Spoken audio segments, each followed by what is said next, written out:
Hello दोस्तों, कैसे हैं आप। आज की कहानी का नाम है ट्रेन में चोरी। पूजा और रोहित घर पर बिल्कुल अकेले थे। पूजा बड़ी थी और उसका भाई रोहित सिर्फ 3 साल का छोटा था। पर रोहित ने जिम जाकर अपनी बॉडी को फुल मेंटेन करके रखा था। रोहित दिखने में बिल्कुल हीरो की तरह था। पूजा की उम्र 23 साल थी और वो भी दिखने में बहुत ही ज़्यादा सुंदर थी। पूजा अपने छोटे भाई मोहित से बहुत ज़्यादा प्यार करती थी, उसका बहुत ज़्यादा ख्याल रखती थी। रोहित अभी 12वीं कक्षा में पढ़ रहा था, तो वो उसका ख्याल भी रखती, उसकी पढ़ाई भी करवाती, साथ ही साथ उसको तैयार करके स्कूल भी भेजती। उसकी टिफ़िन भी तैयार वही करती थी। और तो और पूजा अपने छोटे भाई रोहित के लिए उसका मनपसंद भोजन भी बनाती थी।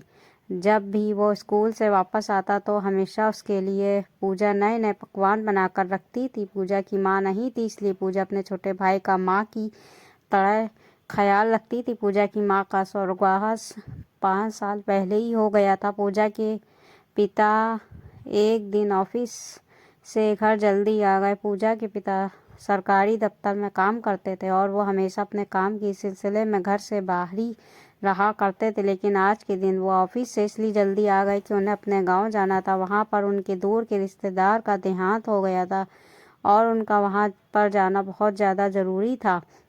उनका गांव मात्र घर से 5 घंटे की दूरी पर था। पूजा ने कहा, कोई बात नहीं पिताजी, मैं अकेले घर का ख्याल रख लूँगी और मैं अपने छोटे भाई रोहित का भी अच्छे से ख्याल रखूँगी। आप निश्चित होकर जाएं और अपना काम ख़त्म करके जल्दी से घर वापस आइए।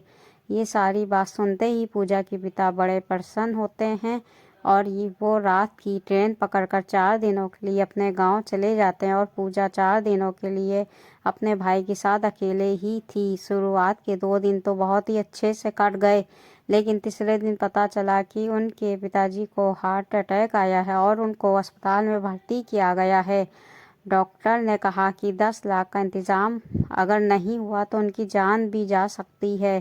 पूजा बहुत ज़्यादा घबरा गई और रोने लगी। रोहित ने कहा, दीदी आप घबराओ नहीं, पापा ने जो बैंक में मेरे कॉलेज के लिए पैसे जमा किए हैं वो हम लेकर गांव चलते। पूजा ने जब बैंक में पता किया तो रोहित के अकाउंट में सिर्फ 5 लाख रुपए ही थे। पूजा घबरा और घबरा गई और वो सोचने लगी कि अब 5 लाख का इंतज़ाम कहाँ से करूँ। तभी उसे याद आ पड़ा कि उसकी शादी के लिए जो पापा ने गहने रखे थे उन्हें बेच देती। और पूजा और रोहित वो गहने लेकर सोनार के वहाँ जाते हैं। सोनार ने उन गहनों के 6 लाख रुपए दिए।